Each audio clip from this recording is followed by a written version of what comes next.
आज टिफिनमध्ये कायच्या दुसऱ्या पार्टमध्ये टिफिनमध्ये मी काय काय दिलं हे सांगणार आहे।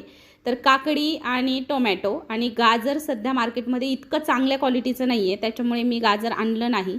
त्यावरती थोडा चाट मसाला, थोडं मीठ भुरभुरून मी देत असते। आणि बघा या पद्धतीने सॅलडसुद्धा त्यांना लागतं। त्यानंतर मी छोटे छोटे फुलके बनवते। 2 जणांसाठी मी 6 फुलके देते आणि 3 जणांचं असेल तर 9 फुलके देते।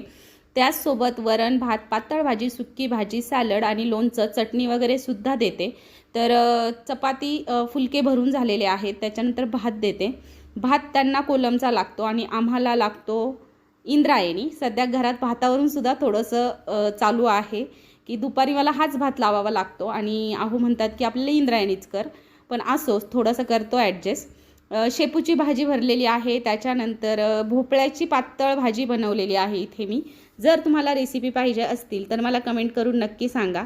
आणि वरण बनवलेलं आहे, अगदी साधं वरण। त्याच्यानंतर इथे मी खोबऱ्याची चटणीसुद्धा बनवली होती, ओल्या खोबऱ्याची चटणी।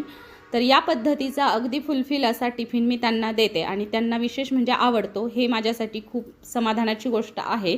तर आता आणि त्यांना घरगुती अगदी कमी तेलाचं जेवण पाहिजे, म्हणून मग त्यांना मी देते। तर या पद्धतीने असं जेवण मी त्यांना देते आणि त्याचसोबत मी चटणीसुद्धा दिली। 2 ताटं, 2 डिश, 2 वाट्या हे सगळं